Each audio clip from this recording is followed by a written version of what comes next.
My guest today is Sam Cooper, investigative journalist and publisher of The Bureau. We discuss China's involvement in the international export of fentanyl and fentanyl precursors, the United States' recent steps toward intercepting Chinese organized crime, and Hunter Biden's alleged connections to key figures involved. As always, Sam provides details on a story that many in China and the West have worked tirelessly to bury, and untangles a complicated web of criminality that lays bare the depths of corruption in our economic and political structures. Stay tuned.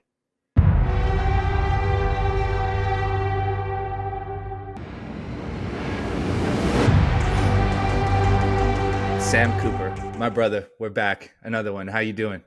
I'm great, thanks. Show everybody the shirt. Show them the shirt. We got the Bureau merch. If you love your country, if you love freedom, buy a Bureau t-shirt. Sam, my brother, I just finished reading your latest report, and man, it's so wild because it's like this is stuff that I think all of us, at least people who were exposed to it as it was happening, all of us suspected was going on. But now that you're digging into it, you're expanding your base, so to speak, because this kind of covers the United States as well. So for our American listeners, you'll be happy that for once we're covering some things that are important to the United States. But this one is it goes all the way back as far as I can see into the 90s. Am I correct on that?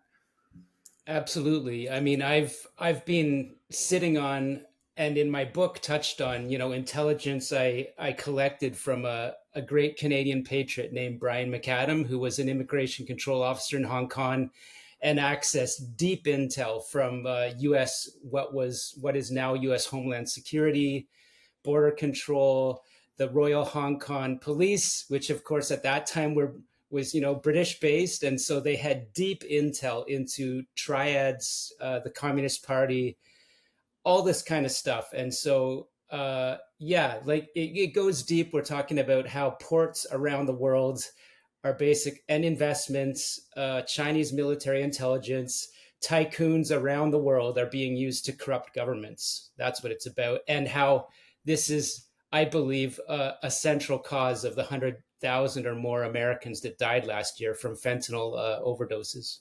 Yeah, and that's the big one here, and I think that's the focus, right? So let's start at the beginning. Your story kind of centers around a company called Hutchison Whampoa. Am I pronouncing that correctly? Hutchison Whampoa. Yeah, Hutchison Whampoa. Can you explain who they are and what they do and why they're significant here? Right. So Brian McAdam, in gathering his intelligence for the frame and context here, in the early 90s, he was working with an RCMP liaison officer. They started to gather intelligence on these tycoons in Hong Kong, some of the richest men in the world, certainly the richest men on paper in Asia, because the real richest men would be up in Beijing. But these guys are fronts for Beijing. Deals were made between the Chinese Communist Party and these Hong Kong financiers who owned ports, banks. They had gotten rich by being smugglers in their younger days, and as the years go on, they start to take on the look of elderly gentlemen bankers, as I call them. And so, just Hutchison Whampoa is run, or let's just say a prominent shareholder, we'll call the person today, we won't name the name, was suspected by the RCMP and CSIS, at least some of CSIS, of being just not only a rich business person in Hong Kong, but a front for these Chinese military intelligence arms that were investing huge into real estate in Canada, investing big time with some very influential, let's just call them Montreal industrialists or politicians. And but to stay focused on, human trafficking, smuggling, heroin at the highest level. We've been talking a lot about how gangs are used by Beijing, but at the very highest level, these billionaires from Hong Kong, Macau, Singapore, etc., they're rich guys, but they're puppets for the real power behind them, which is Beijing. And so Hutchison Whampoa, according to U.S. military intelligence, and more my access to Brian McAdam, who had access to that intelligence, I can now tell the world that this is what the Five Eyes know, right? This is what Western intelligence knows. The whole, Panama Papers story, all these leaks of offshore banking, Mossack Fonseca, etc. It's really essentially all about Chinese intelligence fronts and princeling clans from Beijing that are moving money around the world, and that money, as we're starting to hear from the U.S. government, is drug money, fentanyl money. And so this story is about how Hutchison's tentacles go around the world, but most specifically for the focus now, we're looking at their ports on the western coast of Mexico, which the U.S. data and a person I know you talk to, JJ Carroll, say the US data says 90% of the fentanyl or fentanyl precursors coming into Mexico, which is the key hub for flooding America, comes through Hutchison's ports. Simple as that, right? And so underneath that, you can find, from credible sources here and there in Senate hearings, etc., that suspicions or allegations or assertions that Hutchison and the key tycoons involved in it are controlling ports around the world for Chinese military weapons trafficking, narcotics smuggling, crazy stuff that's hard to believe for the I would say 90% of North Americans have no idea that our governments essentially know and have known for decades that drugs, human trafficking, etc., coming into North America, corrupting Latin America, is run by the Chinese Communist Party and their intelligence arms. Wow, that's a lot. Okay, so yeah, okay. Sorry, I'm just trying to figure out how to break this down. So Hutchison Whampoa, that doesn't sound to me like a Chinese name. Is the origin of the company in China? The origin's Hong Kong, and I think it reflects the kind of the British colonial influence. And there was a guy called Stanley Ho who he's not with us any longer, but he would be very directly related to Hutchison Whampoa's key backers, who, according to RCMP files, are either confirmed or suspected triad leaders. And so, Hutchison, it reflects a kind of a British origin sounding name. But anyone that dives into sort of company databases in Hong Kong, doesn't matter that these companies, as a U.S. admiral says in my story, are listed on stock exchanges, in Hong Kong or Britain. The vast majority of them have associations to international organized crime. Hutchison allegedly being one of these. And so if you go through Hong Kong databases, search the stocks, you'll find like some are like, China New Glory or Pacific Century. Then some will be very British sounding, and so that's just how you get a feel for it. And I would say it's kind of a fronty name, because when you're going around the world and doing grip and grins with Jean Chrétien or something like that, you're going to want to look like you have a kind of a British origin to, or, connections to your company for Right. them to do business with you. Yeah, and that was the where I was going to go next. Um, a lot of us in Canada and the United States, we're starting to figure out the scheme that's been going on, and it's incredibly confusing because there's so many things happening all at the same time, and I think that's by design, right? It's designed to, Yeah.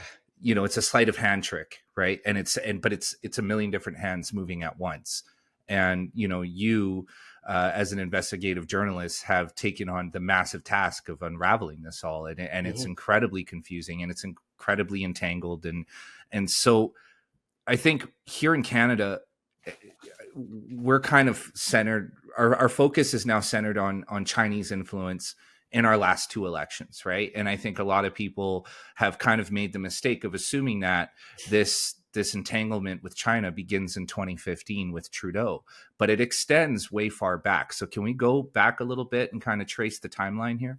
Sure, absolutely. I mean, I have named a company called Polytech or Polyculture. This is, I won't name all the front companies that my story today refers to. that have been doing business with, people such as Jean Chrétien or very senior Liberal Party. It's not just the Liberals; it should be, elites in around the world. I mean, not to get off on a tangent, but as you know, the Hunter Biden story was, immediately called like a Russian influence op by a lot of media bought that. And, maybe because the New York Post is icky and they broke that story. But the fact is that the people and entities I'm pointing to in today's story would be the same entities that have tried to corrupt Hunter Biden or whoever, the big guy is, or they've corrupted people at the United Nations. And so, yeah, this is a high level Chinese intelligence and influence operation that's been going on since I'd say the 80s at a very organized level. People, again, when you say this didn't start with Trudeau in 2015 or 2013, you could have looked at the White House back in the mid 1990s and find that an individual I named in this story connected to Hutchison Whampoa's principle was cited for what we call cash for access donations funneled from Macau to the Democratic National Committee. And it's all, I'm saying, I'll assert, and anyone in the world, Canada from Mr. Biden to Mr. Trump, who isn't, don't let me give the idea that he doesn't have his own problems from people in other areas of the world. Anyone that wants to debate me, I don't care who you are in the world, this is a Chinese military intelligence operation from the 80s and the 90s with long, deep roots targeting our senior politicians. And, more recently, the MSS, the civilian agency, maybe has taken the baton from Chinese military intelligence. But this is what the story is about. And, we've talked about the United Front a lot. This is a story that I'll be exposing a lot more just for, my American readers, your American listeners. Look, the United Front, as one of my former CIA friends explains it, it's this massively funded global influence operation. As MP Michael Chan, told a group of researchers when I was with them at a recent panel, $2.6 billion per year to fund the United Front to do its influence operations around the world, which, as you and I have discussed, should include Code Pink and like campus activities, free, from the river to the sea, Gaza shall be free. Open This kind of collective, garbage. people like that. Yeah. Yes. All of this is a United Front funded influence operations, which can get into the gray area and many of them possibly even legal. But the United Front is put out there to surround our politicians wherever they are in the world with Communist Party influencers. And as my CIA friend said, it's like a dense jungle grass. And within it, down at the roots of that grass, are the hardened killers, right? So MSS, PLA, various intelligence operators. Those aren't, from China has a lot of intelligence agencies, some that I don't think we even quite understand yet. So that's what the tangle is about. And again, let me reiterate, anyone in the world that wants to debate me that this is not a Chinese intelligence operation from military roots from the 80s and 90s, there's no one that can. I've got the facts. I've got the evidence. They won't debate you. I mean, they can call you a racist and a conservative shill and say all the mean things about you, but everything that you report is heavily vetted, right? And you don't ever speak out of turn. You're always very clear. You always have your pen and your pad with you just to make sure that you don't make any mistakes. And I don't think that there's anybody that can argue these points with you. Now, I've spoken to U.S. military intelligence people in the United States government off the record, people that I've discussed potentially bringing onto this podcast, who some of them got cold feet at the last minute. But they are convinced that the communist Chinese have wrapped themselves around this American administration in the same way that they've wrapped themselves around the Trudeau Liberals. It's just that in the U.S., they haven't dug as far into it yet as we have here in Canada. In your opinion, do you see that being a similar circumstance in the U.S., or do you see it being a little bit different? Yeah, again, I never like to lose listeners by thinking I'm focusing on any political family. Look, let's start by saying anyone that denies that the Trump family has had some problems with Russians and Russian organized crime proxies, they'll be lying, because he has his problems, but that doesn't mean that he won't take strong actions. I'm not saying he won't, maybe he will. Certainly with China, he would if elected. Look, the China story, as I tell people, the names I was seeing that came out in these emails targeting Hunter Biden, they lined up precisely with the people that I talk about in today's story targeting the United Nations at the highest level. They line up with the same networks targeting the Trudeau Family Foundation, right? So again, we're talking about Chinese military intelligence fronts, whether it be people running like an oil conglomerate. I talk in my book, Willful Blindness, about China's biggest criminal, Lai Changxing, the original Big Circle boy who set up in Richmond, as we talked about with his operations, was running nominally, this global oil company. And it's just like a big, massive organized crime and military intelligence operation. The same entities involved in that thing that took over when Lai Changxing was yanked back to China in some under the table deal, with Canadian governors and Chinese intelligence operatives because they didn't want him to chirp like a bird over here. Someone else took it over. And these are the people that targeted Hunter Biden. That's it, right? So the people that you're talking about, let's encourage them. They should come on your show, just do some voice distortion and like put a mask on them, because people need to hear this. Yeah, the Biden administration has problems. And if he doesn't have the mental acuity to make his own decisions, then that just raises bigger concerns that there could be other people that might be able to like use Hunter. Unfortunately, I don't have anything against, him, but he's obviously shown a lot of vulnerability. Yeah. Right. So that's enough of that tangent. But I do think Russia obviously got closer to the Trump administration, and China is the big threat on the Biden administration. But whether you call it the deep state, or we've talked about the CIA, the FBI, and the 17, 19, or 30 intelligence arms, look, there are good bureaucrats in those government agencies that are standing against whatever political capture China is trying to do in the United States. Yeah, and that you bring up a good point here. I want to go into two areas, and they might connect, they might not. So we can maybe split it up, or if you see a connection, we can just run it all together. But the United States looks to be going after this now, which tells me that it's not all completely under the influence of China. And here in Canada, it seems like all three of our major political parties seem to have some level of influence. And so it looks like there's nobody really willing to go after this here because of that. And actually, before we get into the next part, I want to talk about Pierre Poilievre for a sec, because much is being made about his refusal to get the security clearance in order to look at the information. Do you know why he's doing that? Why he's refusing to have the clearance? I interpret it as, if he has the clearance, then he's unable to share that information with the public, right? So essentially what it does is it locks him off from being able to speak about it publicly. But is there another reason why he wouldn't want the clearance to read these files? I mean, just to talk really broadly, for most of the public, his arguments don't make sense. I've heard people such as Thomas Mulcair, the former NDP leader, say, in fact, Poilievre does have a point. As the opposition leader, he should have the freedom to be up there just using the prime minister as a punching bag. That's his job, right? If we've got a problem with our democracy and there are bad indications or worse indications than any other government around our current prime minister, Poilievre should have the freedom. And I do think it's right. If he reads this current report, he will be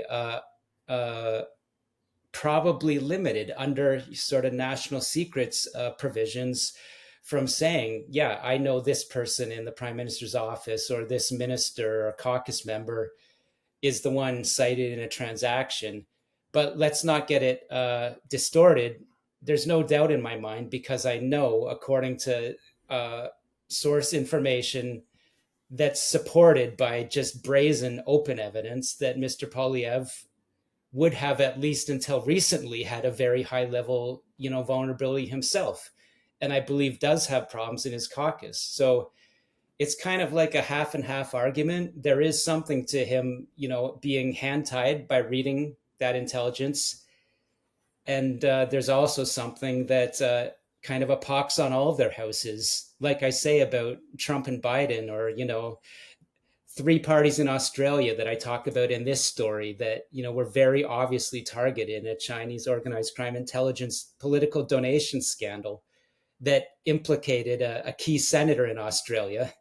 you know we're going to have the same problems in Canada across the board. It's just a matter that I stress the evidence is the Liberal Party, going back to Pierre Trudeau, will be under the most threat of compromise. And whether that's because they're in power, whatever it is, 80% of the time, one of the most successful political parties in the world. And China recognizes that and has poured, most of their efforts at them, or other reasons. I think even people in CSIS don't quite understand it. But what they do understand, and I'm told, is that business relationships that are not public are the key to this story. So again, that brings back Chinese intelligence investment fronts that have entangled our leaders around the world. I think, or certainly, we can point to cases I know of in Canada and the United States. We've already talked about a few. That's what this is about. Yeah. Okay. So the next area I wanted to go is actually talking about Hunter Biden, because so I've read a lot of the contents that were on Hunter Biden's laptop, and they're pretty damning, especially the emails and communications and other documents relating to both China and Ukraine. I Mm-hmm. mean, it baffles me how he hasn't been brought up on espionage charges or money laundering charges. It absolutely confuses me. I mean, here you have Trump, who, as you mentioned, is by no means a perfect person, recently convicted on 34 felony counts for, paying off an overweight porn star in a hotel room, hush money. And, but on the flip side of that, you have a laptop that's packed with documents that basically proves a high level of criminality. The big guy, I mean, come on, let's be honest here, right? We know who that is. And, so Joe Biden is very obviously implicated in this, yet nothing to my knowledge has materialized out of this, which to me, when I looked at those documents and read those emails, it blew my mind. It's like it's a smoking gun. It's a red herring, right? Like it's all right there.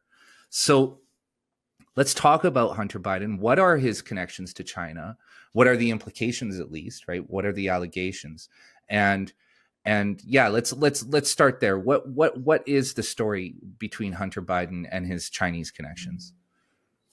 Yeah, and I'll start by saying that I haven't read in detail, the laptop contents, but what got me interested in this story was that when I saw, emails, I don't know when this story broke. It's a few years ago, and they pointed to a company called CEFC, which is this, as I understand it, this global shipping front, which my book says, willful blindness. This gangster, Lai Changxing, who had deep connections with Chinese military intelligence and, various security entities, because that's what China is, just a big security and organized crime state.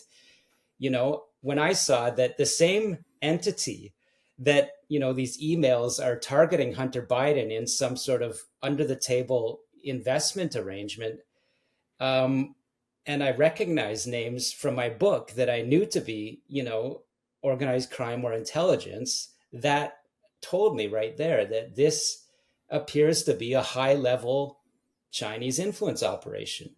Right. And I read some good stories that they go further, sort of bringing in Biden's family into it and the big guy. And, I want to say yeah, that it looks like the president. I don't even know that for a fact, maybe it's the president's brother. I don't know. I haven't read enough, but it's very clear that China, the evidence suggests, was trying to influence, at that time, vice president or future president and his family due to concerns of corruption surrounding him.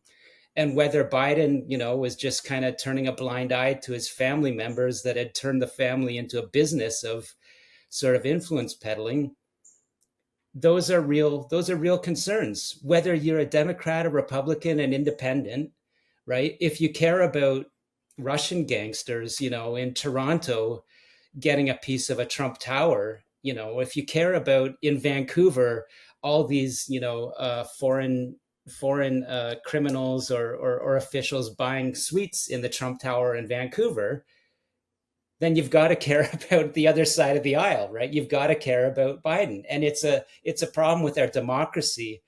It's like, don't get into your little tribe and like, this is my political clan, this, tycoon, sorry, I mean like dynastic type lineage. And, if I'm voting for them, I'm not going to look at them. I'm sorry, you're not a real patriot. You're not a real democracy, supporter, if that's the way you look at things. So I would say both Trump and Biden, Yes, absolutely. they've got problems. And Hunter Biden is a big, Sam, I big, think I big. lost you there for a sec.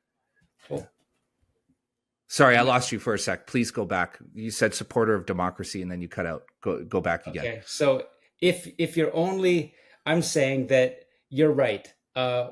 Every indication is that Hunter Biden could be prosecuted by U.S. counterintelligence, U.S. anti-money laundering for stuff that's in his emails, right? That's correct.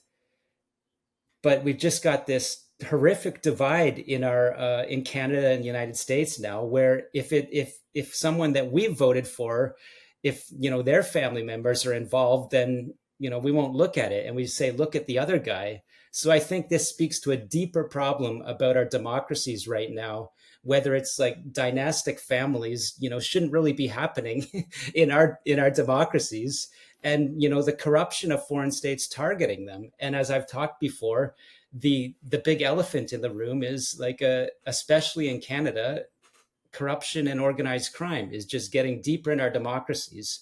So I rambled a bit, but yeah, Hunter Biden, big problem. That family, not the only problem in the United States, but it looks like a problem. Yes. So yeah, and I encourage everyone to go and look at the contents. There's a lot of really terrible graphic things that were on that laptop that if you have a weak stomach, you might want to skip by. But just the documents and the emails alone are damning. And you're absolutely right. Look, the problem is that in this day and age, with after everything that we've endured, everything has become partisan politics. But what we all have to remember is that these people are, at the end of the day, they're all playing for the same team, and it's not Team Canada or Team America, right? They're playing for a different team. Too many are playing for self-serving, power-hungry, and it's so much about the aides surrounding them that just don't want, don't want to lose power. And I see that in Canada. I see that in the United States. And it's like, can't we do better than this? Can Yeah. we not do better than this? Something needs to change to reinvigorate, rebase our democracies, I believe. I do too. And that's the thing I've been thinking about a lot is like, what do we do? Because, here in Canada, it looks like we're getting ready for a major sea change in 2025 with Pierre Poilievre. In the United States, after this last debate, I think it's all but, given that Trump will be the next president of the United States, should he make it that far. Sam, were you going to add something there? No, I mean, it's going to be just like a roller coaster 5 or 6 months. But you're right. I mean, the polls are saying that, I mean, yeah, what is going to happen? Like, what is going to happen? We don't know. And I don't think, I think it's obvious now, and not to point the finger specifically at one team, but just because they are under the microscope right now, it's obvious that the Democrats have been pulling off just the most severe form of elder abuse for the last 3.5 years. And what we saw in that debate stage was, the consequence of that, right? It was the end of the road. They could only hide it for so long. You can only jack the guy up on Adderall and send him out there for so long. Eventually the truth was going to show, right? Yeah, no, I mean, it was painful to watch. It's terrible. It's absolutely terrible, and it speaks to the people around him that want, for maybe easily understandable reasons. It could even be pardons. I hope not, but they need that power. And again, I this is my I do like to treat, corporate media as a bit of a punching bag now, because, as you know, there are stories that if one looks into with an open mind, an evidence-based mind, you'll get slammed for. And it would be okay. Mr. Biden is now taking a new route to his helicopter with, a phalanx surround him because they're trying to, you know, conceal the issues that he's having. And then anyone reports that story, and they'll just be like, half of the hive will be attacking them. And it's because, well, you're clearing the way for the person that got convicted, on 30 cases or more, and his anti-democratic activities, which, maybe some people have a righteous argument there. I'm not going to judge on that, but it's like, do not turn your eyes to like what's so apparent. That's why people don't care for the media anymore. They just see that, whether it's an editor up there making sure that you've got a line in your story that many clips are surfacing that appear to, be, carefully edited to bring out cases of Mr. Biden wandering off. Fact check. No, it's not a fact check, right? It's like, people don't treat people like they're stupid. Yeah. That's what's happened. That's why I say, the same thing with the pandemic, the same thing with a lot the Hunter Biden story. Oh, it's a Russian op. No, for people that actually do the reading, those names were adding up. So like, okay, don't rush to judgment that he's prosecutable, but don't jump and say very clearly, this is the same people that, hacked Hillary Clinton's emails or something like that. It's like, right. You got to take some time to look deeper. And a lot of people in the media are just not worthy of the name. I'm afraid. No, they're not. And this is why you're so successful, right? Yourself, Matt or Taibbi, hated. hated, but hated because you're a real journalist. We're kind of going in a different direction here, but I think it's important that we examine this a little bit, because, the world now is dependent on Sam Cooper and Matt Taibbi and Michael Schellenberger and real journalists, like people who are doing the job that journalists, 40, 50 years ago actually did. Right. Like it's strange to me that you all are viewed as being like these outliers, these renegade journalist figures, when you're really just doing journalism, real journalism. I never tried to be that type of person. And the people you name, it's like, I don't even endorse or like all of their reporting, but I know that they've been very right in some cases. In some cases, they've got it wrong, and they'll have to say, I got it wrong. In some cases, I risk, getting something wrong, but I'm always open to dig deep and say, okay, just because people are telling you not to look into something, that already is a problem, right? So you need to keep looking and just do it very carefully, especially when you're dealing with sensitive and explosive material. And that's what I try to do. Right. And in the world of journalism, if somebody says don't look at the smoking crater, that's the first thing you look at, right? Like, that's where you go to where they're saying don't go. That's the point of being a journalist, is uncovering, the hidden truths and realities that we can't, as mainstream people, can't see. And that's where you've been for a long time now, right? And so, it just baffles me, because I'm watching mainstream media, especially like left-wing media, scramble after this debate performance. And it's like, I saw a headline the other day that like Joe Biden is still very much there, but yet at sometimes slow and confused. And it's like, but this leads to a bigger question. And I think this goes back to our original subject. The bigger question is, who has been running the United States for the last 3.5 years? And I think that's a question that a lot of Americans are beginning to ask. And I think it's an important question because I've long believed that presidents, specifically after John F. Kennedy, were more or less just figureheads for a larger machine. Yeah, you smiled. We're not going into JFK Yeah. here, but I really do believe that the deep state, whatever, however you want to view them or whatever you want to believe they are, kind of sunk their claws into the American system with Lyndon B. Johnson and then onward. And I think with Biden, the important questions are now being asked. Who is really running the United States? But I think that once people start digging into that and trying to answer that question, they'll realize that none of these people were really ever running the United States, that there's an internal apparatus that's always been there and has never really changed, right? Like there's a few ways to look at it. I mean, first of all, the president and the president's office executively are so powerful. So if you've got, a very smart, lawyerly, strategic president, especially with a good moral basis, you could argue, some people will hate me, but I think Obama probably fulfilled a lot of that. You could be, the United States model is extremely good, right? If you've got someone that isn't thinking for themselves, unfortunately, and their family members could be involved in corruption, the potential problems are obvious. But I mean, quite obviously, Biden is a successful political brand that's had people around him for decades. I mean, Yeah, right? we could say centuries. We don't, I mean, Yeah, he's not that getting I that know, old. Yeah. not that I know of. But, decades. Freudian slip there. But look, my view on the deep state, or the bureaucracy, like there's people in the CIA that say, like, yeah, we've had our bad moments. We've if I could tell you, if I could admit off the record that we've dealt with organized crime in Latin America, and we shouldn't have done it. We certainly should have got caught at doing it, because it just exposed like really bad operations. And I don't want to go down that rabbit hole, but it's like there's a tremendous amount of good American professionals in these agencies. They're not political, they're apolitical.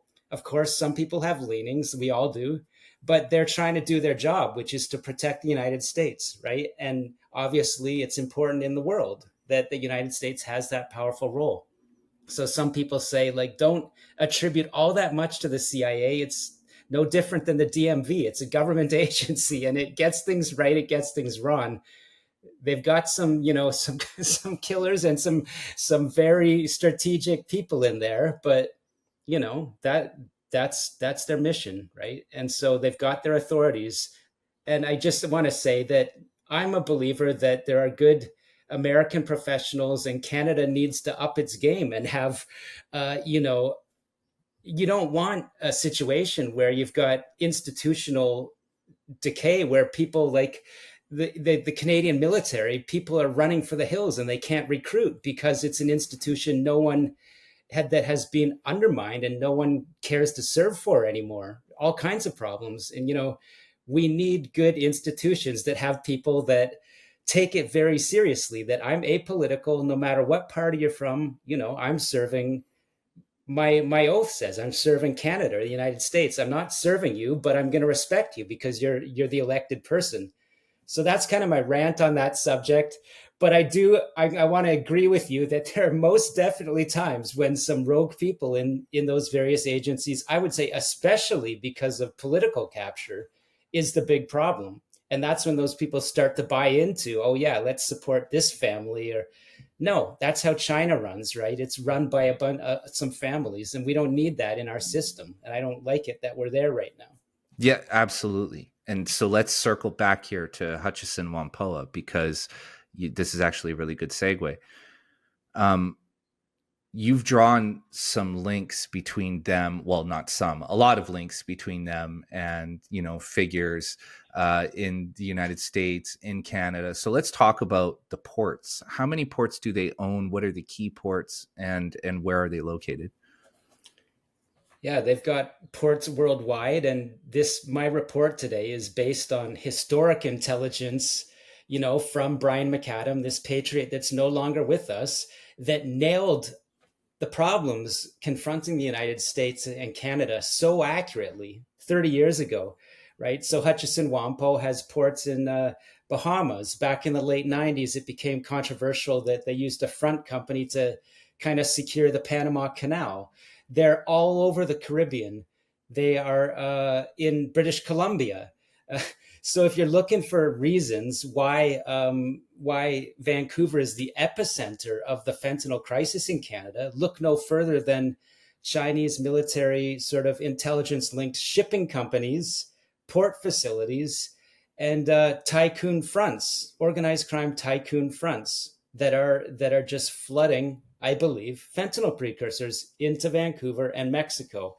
Up and down Mexico, as our friend J.J. Carroll pointed out, in Manzanillo, Hutchison Whampoa owns, the major port facilities there that U.S. data shows where most of the fentanyl or fentanyl precursors are flooding into. So this feeds into, the investigations that I'm unrolling this year from my U.S. sort of intelligence community and law enforcement sources that Latin America has been ports, Caribbean. I think it's getting close to 50%, perhaps China influenced or controlled. So it just, use my pen to kind of do like the network effect here. But here's Wuhan on your map, where all the fentanyl comes from. Here's Hutchison Whampoa in Hong Kong, just offshore there. And these shipping routes down into the Caribbean, into Vancouver, into Mexico, maybe seven, ports on the West Coast. This major Chinese intelligence front company running precursors, fentanyl, into ports and in the Western Hemisphere and corrupting those governments in the process.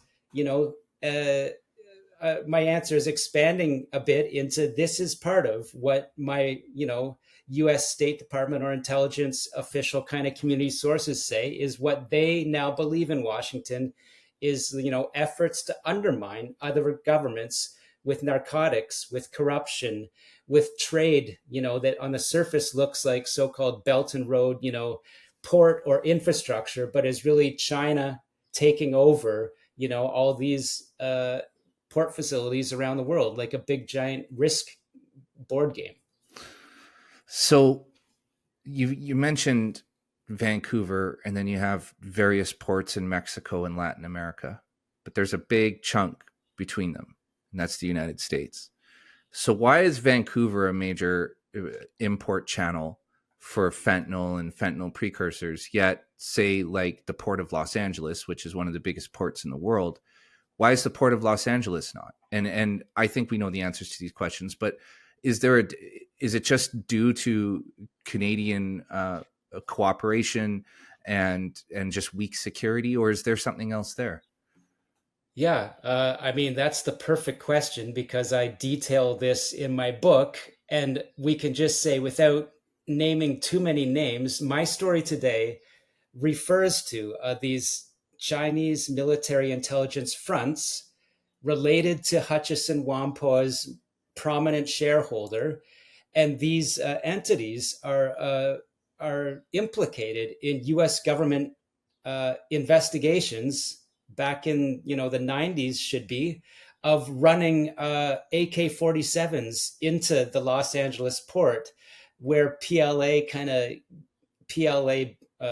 sort of veterans who lead gangs on the West Coast of the United States are involved in sort of organized crime activities.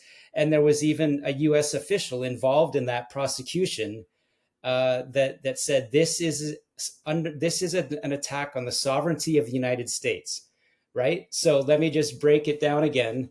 Hutchison Whampoa, various intelligence fronts run by red princelings who are, the scions of these clans that took over in communist China and control essentially most of the economy. They were implicated in running weapons into the United States, connections with organized crime in California. And so obviously the US government wasn't having that. And so his efforts to, invest in a port facility in that area were rejected. So where do you go next? Obviously, the soft spots, Mexico and Vancouver. As my hedge fund friend from the United States calls Canada Arctic Mexico. And I don't like it when he says that, but again, you can't turn from the facts. Canada, Vancouver, as my book says, is a hub of this Chinese military intelligence, organized crime, forward operational hub attacking North America.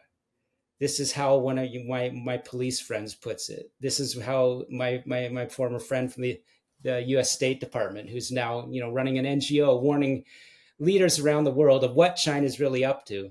So Vancouver, yeah, this Sun Yuan associated Chinese intelligence associated tycoon sent a minion into Vancouver back in the should be late 90s, and was able to invest in a facility there, and is involved in, I won't name the name, but very key to a major Chinese state shipping company which has access to Vancouver's port. So that's the story. It's not, again, Occam's razor, that investigative method. If you've got one of the worst fentanyl overdose spots in the world in Vancouver, it's bigger than packages coming in the mail or stuff like that, right? This is industrial sized loads of fentanyl precursors coming in. And I'm saying through what my story talks about today. So now I want to talk, this is more speculation than anything, but you've been on top of this. You work with Adam Zivo quite a bit. He's written guest editorials for the Bureau. He's all over it. What is the prime motivation behind the importing, the fentanyl and the precursors? Is it specifically just money, or is there, do you believe, a conspiracy, and I use that word loosely, but a conspiracy to kill off large percentages of the populations in Canada and the United States? This is one of these ones that I carefully waded into in my book, Willful Blindness, in 2021. Again, ahead of probably, far ahead of the world curve. We now have, Financial Times, other major media companies now writing about this underground banking Vancouver model that, I broke. The world knows about that because of my work. Now the world sees that China is working with Mexican cartels to move money around the world by using diasporic bankers. And so is there a greater objective than simple corruption? This is the very quote that came from former Attorney General William Barr in U.S. congressional hearings that I wrote about.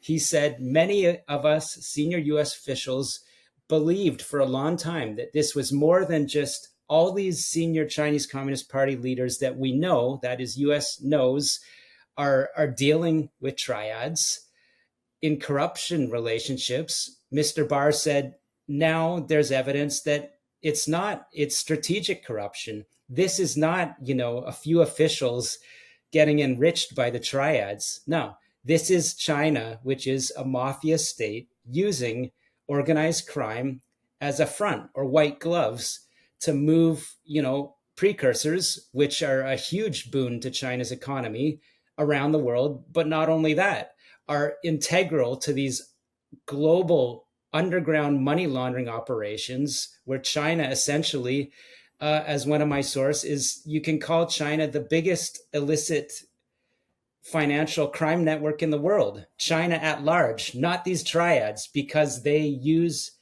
global criminals. They use them wittingly. Wittingly, a very key word in Canada right now. But the objective, I don't want to ramble in my answer, but one of the Bureau's first stories is I interviewed Brad West, a very forward, straight-speaking mayor in the Vancouver area. He was invited to a little, confab by Secretary of State Anthony Blinken, with the mayor of Denver and, a Mexican mayor, and they were talking about how, what can you do as leaders to stand up against this fentanyl that's ravaging your communities? And Mayor Brad West told me, he said, Secretary of State Blinken said China is using this fentanyl strategically. They want to harm North Americans. It's fulfilling their objectives, right? So your question was, is there a greater goal to kill Americans? Yeah, there's a greater goal. This is said now by U.S. congressional committees. We can, go to YouTube, call up the hearings. You have U.S. law enforcement officials saying, yes, we believe the CCP is strategically using fentanyl to profit and undermine America. It's tearing at our social cohesion. It's tearing at our communities, sucking money out of healthcare. It's killing over 100,000 Americans last year. Right. So I'm not speculating anything. This is evidence in U.S. government hearings from U.S. law enforcement at the highest levels. So that brings me to, the next place I want to explore. So we have a situation now in the United States where this is just kind of breaching the surface of the water. Interestingly, at the same time that it's happening in Canada, where we're all kind of, people in the mainstream are starting to realize that there's a big problem here, like a real big problem. And now if you have, say, for example, a ruling party in the Democrats who some in the intelligence community believe are entangled with Chinese interests, how does the Department of Justice and how do the intelligence communities operate in the United States, knowing that, if they dig too far, they might actually implicate people at the very, very top, and it could end up costing them their jobs. It could end up, seriously damaging the reputations of the agencies they work for, because, as you mentioned earlier, the president of the United States has just an unbelievable amount of power. So why is this reaching the surface now, do you believe? And are there people within these communities who are willing to take like the ultimate risk in exposing the top levels of the American government? Yeah, my story is testament to that. In Canada, relying on that, example first, there are people that risked incarceration, risked their careers to reach out to me as a representative of the Fourth Estate that was the leader in Canada and probably a lot of the world, according to my friends in the CIA, of understanding these Chinese military intelligence influence operations and how they target our leaders. They came to me and said, we can't. We're trying to tell our leaders that they risk compromise or are compromised. People around them are compromised, and they're not doing anything. They're covering it up, right? So this is what the election interference story in Canada is about. And I do believe, because I know there are people in the United States that, whether they're at the point of risking their careers and trying to push cases through the DOJ, I'm sure there are people like that they would say, I don't care if this, touches on Mr. Biden's family, Mr. Trump's family, if it's a righteous prosecution, even they're going to, probably be hated for the rest of their life by half of America. Mm-hmm. It should be pushed through. And, again, I argue, I don't think that's the deep state or anything like that. That's real justice. Like, if you work for the FBI, your job is counterintelligence, and you've got a case where a family member of a president is used, I would risk my career to push that case through, right? Mm-hmm. I would. Yeah. I mean, I think it's just difficult when you have a Department of Justice that's been politicized in the way that it has, right? I mean, the DOJ has engaged in lawfare against former President Trump, and I'll say it again, Trump is not an angel, right? I'm sure there are things there that we are not yet aware of, and the things that we are aware of are at times pretty concerning, right? But they have been weaponized against a former president in order to smear him and destroy his ambitions of retaining that office, right? I mean, I'm not going to endorse your view of that. I'm certainly open to, there's definitely, uh, I want to tread carefully. Like it's a mess when your president, I'm saying it's not just, low level stuff that he's been gotten on. I think there's probably some issues similar to the Biden family. I don't want to offend anyone by saying that. I'm saying that we need to do better.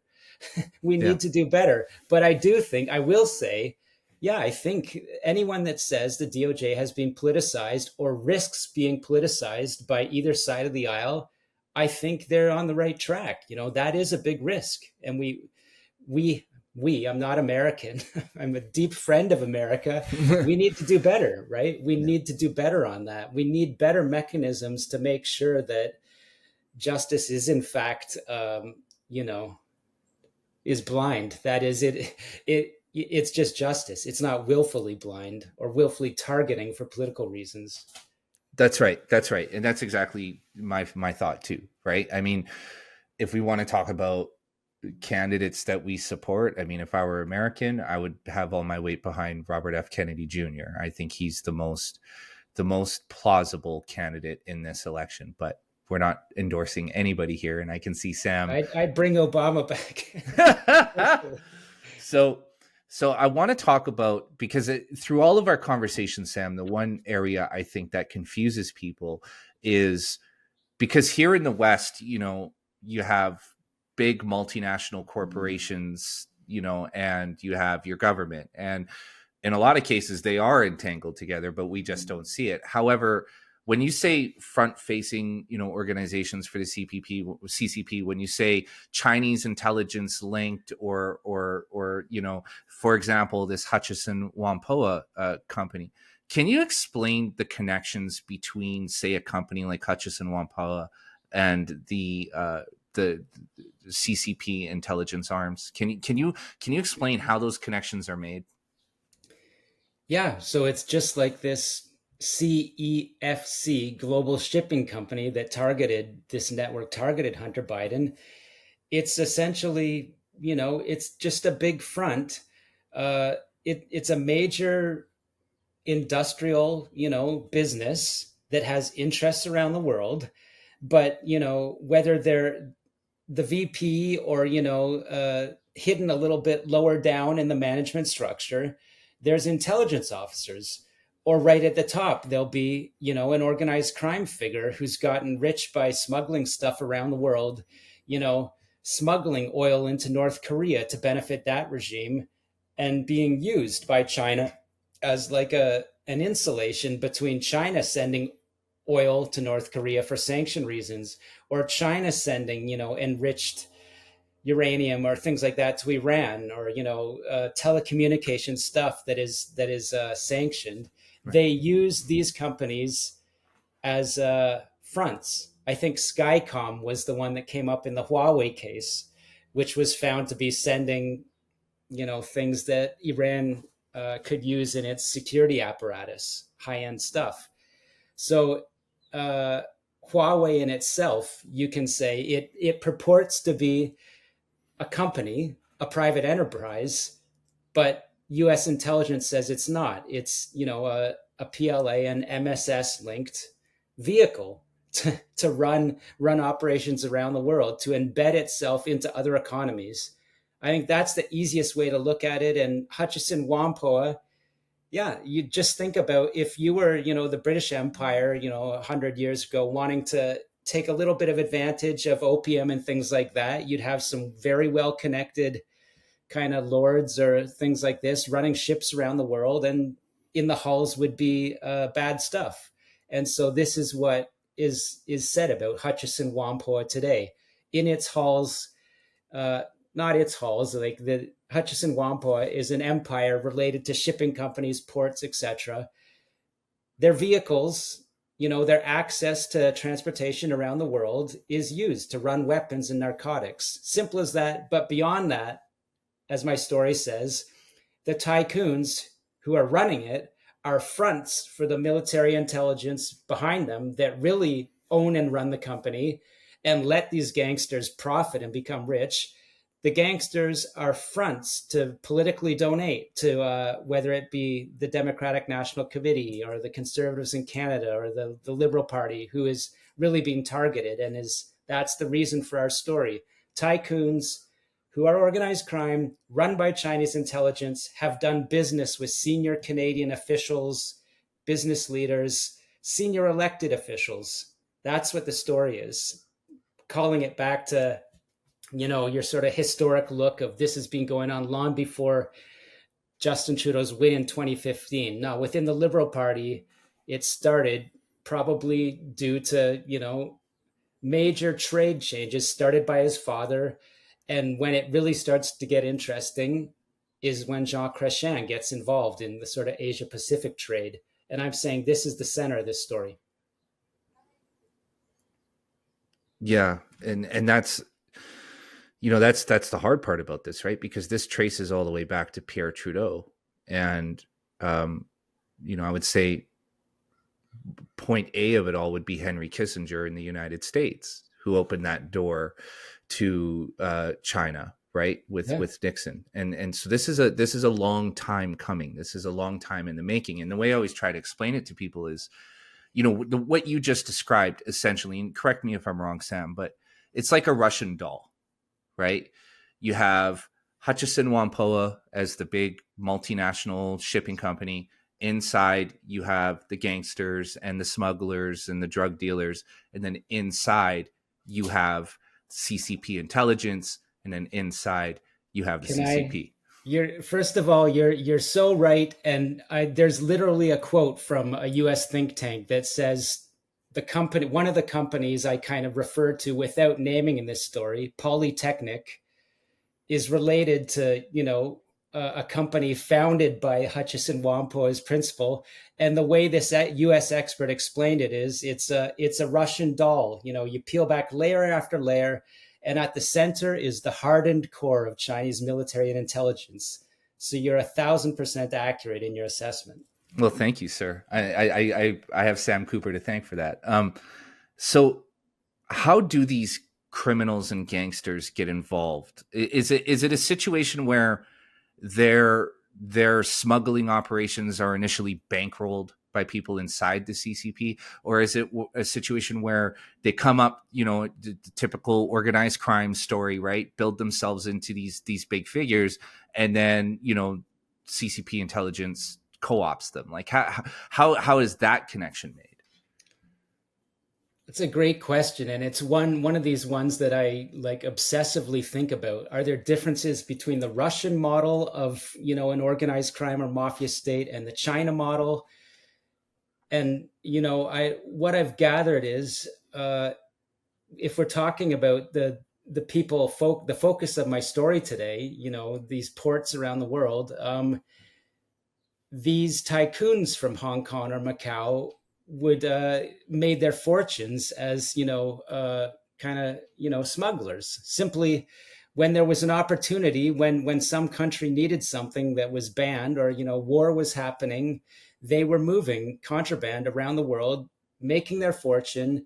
And at some point, they start to get to a very high level of the economy in East Asia. And at that point is when, very specifically, in Western intelligence says Deng Xiaoping, the former, the leader behind the so-called modernization of China, which was, to get rich is glorious, was his phrase. Another one was some triads are patriotic. That's the key. When Hong Kong was, starting, when Beijing realized it's going to move on Hong Kong, it makes deals with these Hong Kong tycoons, including the central figure of my story today, related to Hutchison Whampoa, and says, you'll get benefits from us, and you'll help us understand capitalism and make deals with people, other countries around the world. And for that, you're going to get richer, and you're going to be allowed to run your weapons and drugs around the world. Just don't send them into where we don't want them, right. In China. That's the nature of the deal. And so much flows from that. And it's still like that. But in terms of your question, my understanding of the Chinese system is people will rise in either the security forces, the police, or the People's Liberation Army and get to a certain level. And they will be, essentially tasked. And, you can now be, you go over to Vancouver, set up your compound, in Chilliwack with all your Ferraris and Lamborghinis and weapons. You're going to overlook the triads there. You're also going to overlook, the so-called legitimate business leaders in the community who we control from Beijing and the United Front. You're the boss of the legal and the illegal. That makes you a state-sponsored gangster. Or whether in China they even see whether within the Chinese Communist Party they see a division between legal and illegal. And I'm saying they don't. Yeah. This is what U.S. intelligence and law enforcement now believes. As I say, they call it CCP Inc., the largest illicit financial network in the world. No division between legal and illegal. So I think that's probably one of the better ways I've described it today for you. Yeah, because I've always wondered, like, do these guys come up within the system or do they come up independently? And then, as you said, certain people rise and then they're co-opted, right? And, because the thing I think we always kind of reference our own system when thinking about this stuff, but we can't do that because our system, at least on its face, is a democratic republic or a parliamentary democracy, right? Mm-hmm. But within communism, within any authoritarian system, whether it's communism or fascism, everything is a product of the center, right? Of the Politburo, right? So it's one of those things where for people listening, you have to understand it like that. Like everything is connected to that core center, that core power, that core power structure, right? The core power structure and the princeling clans who are, descendants of Deng Xiaoping. People that I don't get into the weeds and name in my story about Hutchison Whampoa would be descendants of Deng Xiaoping. So princeling clans. Some people may say, 100 families, some may say 15 or less, right? This is who runs China. Of course, they've got, bureaucrats who do well in the Chinese Communist Party, but the princeling clans are just so key to understanding, at least as I hear, and, my own study, and as I hear from people in the CIA community who know so much more about this than anyone understands. I'm very curious how much they know in Langley about the things that I'm reporting on. I know they appreciate what I'm reporting on through open sources and a little, leak here and there. But I mean, they must have built up their networks inside these tycoon structures after, I believe in 2013 or something, China just killed a whole range of CIA assets. But I believe that agency has a lot of information now, and I'm wondering where they'll go with it. If Trump is elected, as you predict, I mean, quite possibly the agency will have an ear to say, okay, you're not running fentanyl into the west coast of Mexico anymore, right? Yeah. You thought the last time around you saw trade sanctions and a trade war. This time around, who knows? That could happen. And that's key. You just kind of hit on something there. And I think that's the way, I was talking to somebody the other day who I'm trying to not give up this person's identity. I was talking to somebody the other day who has family within the government in the Philippines. Mm-hmm. And the big concern there is war with China. Yeah. Because China is gearing up. And they're gearing up. Yeah. They're watching it unfold, right? And for people who may not be aware, the Philippines is a big it's a big geographic. If China were to take the Philippines, there would be a big geographic advantage there for China, and Huge. Yeah. Huge. gigantic. And the Philippines has always kind of been in the middle. World War II, Japan invaded the Philippines. Like, it's always kind of been the unfortunate recipient of really shitty. Taiwan and the Philippines. Yeah. Yeah. So their concern, of course, is a ground war with China. Um, they're obviously concerned that this is going to turn into something hot. And of course, the United States, Canada, NATO countries would defend the Philippines, which could ultimately lead to a ground war or a hot war with China. Myself personally, I don't think China has the strength or the military might to fight a ground war. What China specializes in is exactly what you and I have been talking about for the last 6 months: economic, information, and technological warfare. That's what they do. And if you look at it on that level, we are already in a hot war with China, right?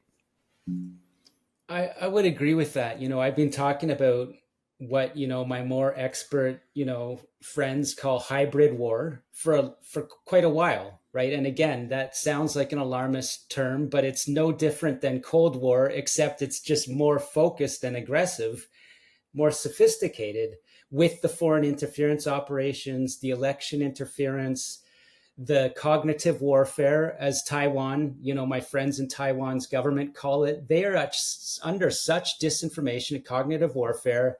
Very same things we're talking about today, triad leaders used by Beijing. So yeah, that is economic warfare, targeting, as I've said, using illicit networks to undermine foreign governments. And yeah, the just PLA is getting incredibly aggressive, with Taiwan and the Philippines, and that's why people. I'll be talking tomorrow to Taiwan's ambassador in Canada. I know they're concerned about what's going on there and edging closer to hot war. But as you say, I'm one that believes that the U.S. and Japan are. There's no question in my mind. Probably Australia will not let a kinetic strike happen against Taiwan or the Philippines. Not even a ship blockade. Yeah. A lot of people 3 years ago, I even some people in Canada's government told me, if when Beijing sets up a blockade, it's over. It's a fait accompli. But I don't think so. And I'm more confident than ever that, as you say, I think they're weaker than they appear. They're they're certainly building, and they're building quickly, but they don't have the capacity for kinetic war. Especially, well, we both know if the U.S. government stands against it, which they will, China can't do that. Yeah, and just a little history lesson for people. I mean, China has never been successful in kinetic war, right? I mean, they were invaded by Japan multiple times, which is a much smaller nation. In the Korean War, Mao, it's something not a lot of people know, but a lot of the troops that Americans thought that were Korean, were North Koreans that they were fighting, were actually Chinese. Mao just literally sent tens of thousands of Chinese troops in for the American machine to chew up. I mean, he just kept throwing them in there. So the point is that China is not a traditionally militarily strong nation, but what they're doing in the way that they're sinking their tentacles or wrapping their tentacles around the world is far more dangerous, right? Because this isn't a ground war where you can see who the enemy is. They're getting inside all of our systems and all of our infrastructures and literally inside of our power structures, to a point where, as you and I have discussed on many previous episodes, it looks like our prime minister, the person leading our country, is under their influence, right?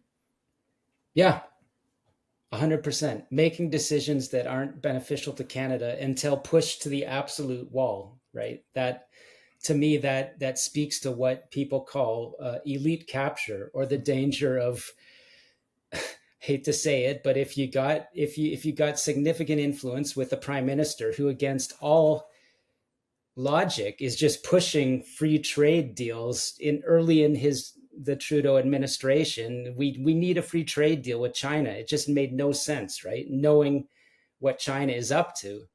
But yeah, that would be an indication that they've got significant influence with your leader through under clandestine methods. So, final question before we wrap this up. and this might actually open up a whole other conversation. If it does, it's okay. I'll stick around. Sam, I a lot of focus. There's a lot of attention on Russia, right? Russia, Russia, Russia. Putin is evil. Putin is the Antichrist, right? What people don't know is that there's a storied history between Russia and Ukraine. The war in Ukraine actually started in 2014. It wasn't until recently that it boiled over. There are large swaths of Ukraine that are mostly Russian speaking. They have a long history together, and it's one that we in the West don't quite understand because, well, we're, for lack of a better word, pretty stupid. We need everything in black and white, good and evil, in order for us to properly process it. But the point is that if you look in mainstream media or even on social media, Russia is always the big topic of conversation, and very rarely is China ever, is a light ever shone on China, were it not for Sam Cooper.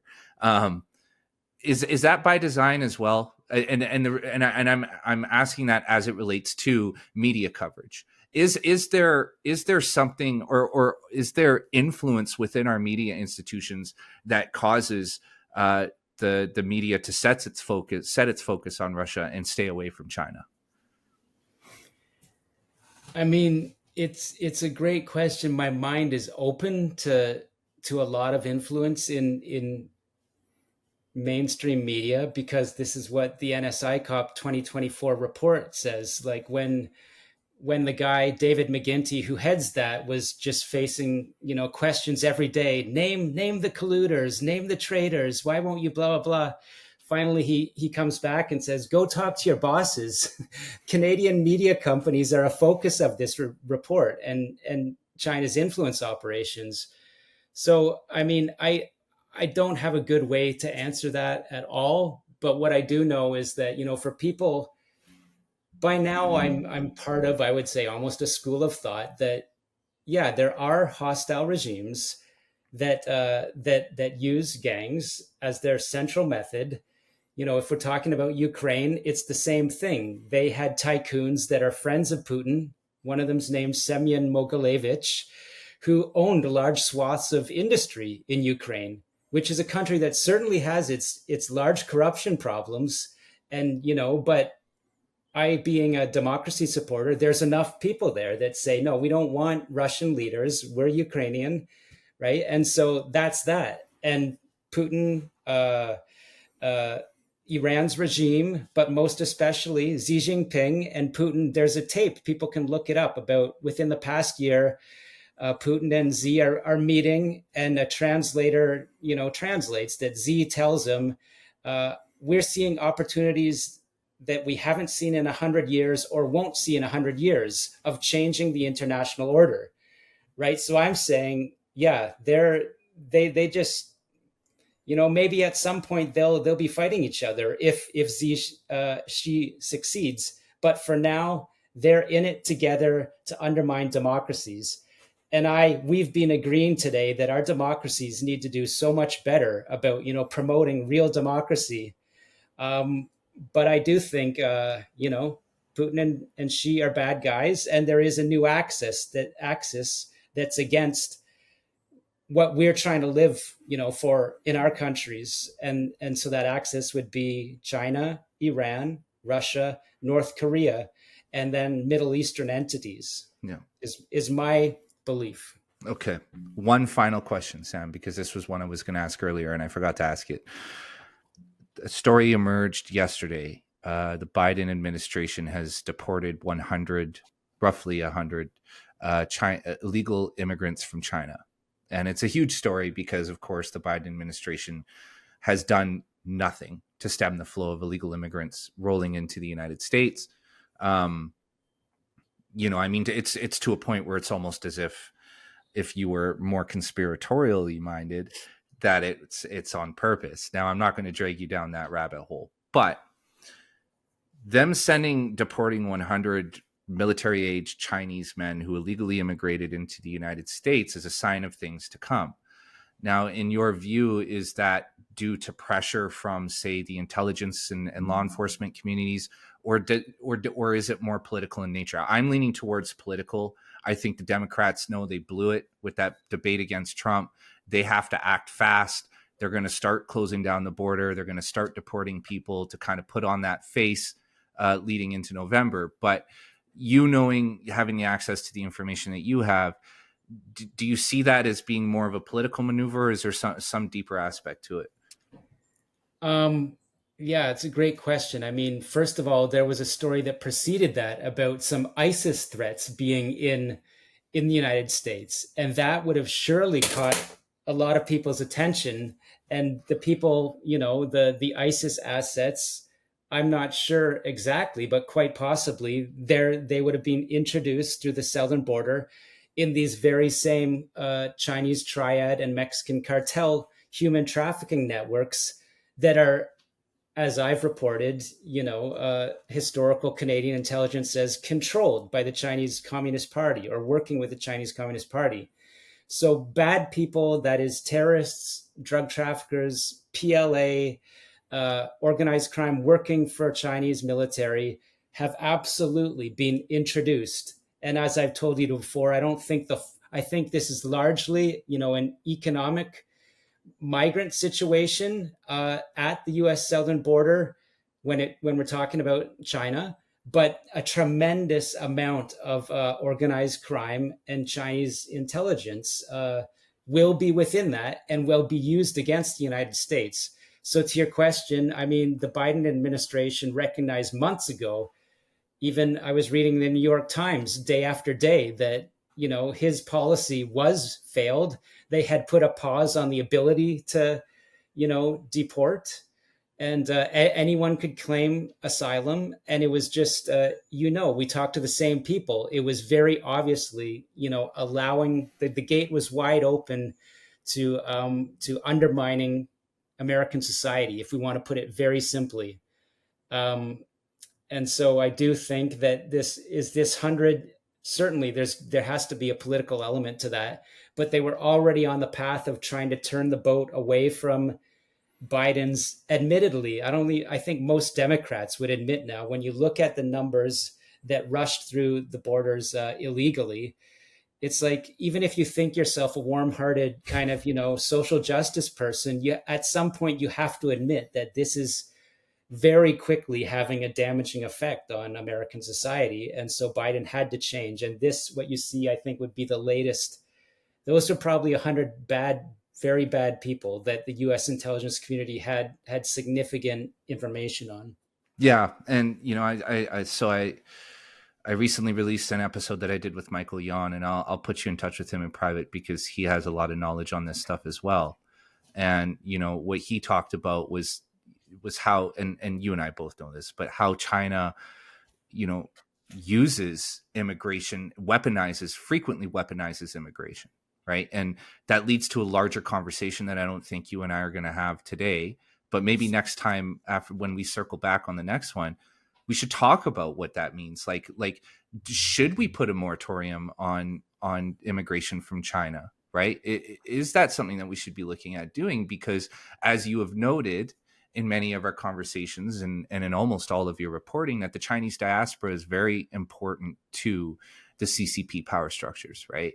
That they play a key role in a lot of ways. Now, not saying that they are actively colluding with, right? But in terms of being able to use their votes to intimidate them into voting a certain way or into behaving a way that the CCP wants. I mean, that is a very real threat, right? When you're an immigrant, it's not to say that I will want to reiterate this. It's not to say that these people are evil. It's not to say that they come here with an agenda. But if you are in Canada and you have family in mainland China and somebody informs you that, hey, there's this municipal election coming up and we need you to go and vote for this person. If not, it is there is a probability that your mother or your grandmother could be injured, right? What's a vote again versus, the safety of your family? And I think that those people are being used in that way at times, right? Yeah, I would never say any country should face a moratorium, but I will say that I believe a majority, if not a silent majority, in North America are realizing it's time to drop, the preconceived lines around immigration Yeah. and have real adult discussions about, how are our immigrant communities protected? How are they supported so that they aren't facing threats to vote for a certain person or, targeted by killers, which is what is happening, in our diaspora communities. So I think there's a growing recognition that deep down into our constitution, especially in Canada, there has to be changes where, if a foreign power is so easily targeting, harassing a community and using it, there needs to be changes both to protect them and to make sure that foreign powers aren't operating just brazenly, which is what they're doing now. Yes, and for people listening, I mean, that's how the Italian mafia came to prominence, right? They started in Italian neighborhoods extorting business owners and running small rackets to a point where, I mean, Yeah. they reached the highest levels of power in the United States, right? And it all starts there, and that's kind of the concern here. Is I read your reporting, and I've read Willful Blindness, and I follow everything that you do, man. Aside from you being a friend and somebody that I frequently collaborate with, I'm an admirer of your work, right? I mean, you have discipline as a writer that I would never have in a million years. That's why I call myself an essayist. And um, what I'm seeing, the pattern I'm seeing emerge is the same pattern, just over a longer timeline, where you have a similar situation, right? You have organized crime that arrives in a foreign country through various means, sinks its teeth into the diaspora, and but in this case, this organized crime is tied to the larger power structure overseas, right? And now have risen to a point where they are involved in the highest levels of power within those foreign countries. I make that comparison in Willful Blindness. The Italian That's where I mafia, stole it from. right? Well, you've added your analysis, but Right. look, they called it the Black Hand in the early 1900s in New York, right? It dominated through fear and killing a community to the point where, as you say, they become, the political bosses of that community, and then they start extending into the political bosses of national parties. They start owning industries, and so yeah, absolutely. The American government, for whatever reasons, realized it needed to get a powerful tool called the RICO Act, because that road they were going on is the road that Mexico has already passed, is the road that certain countries used by China are Mm-hmm. organized crime proxies.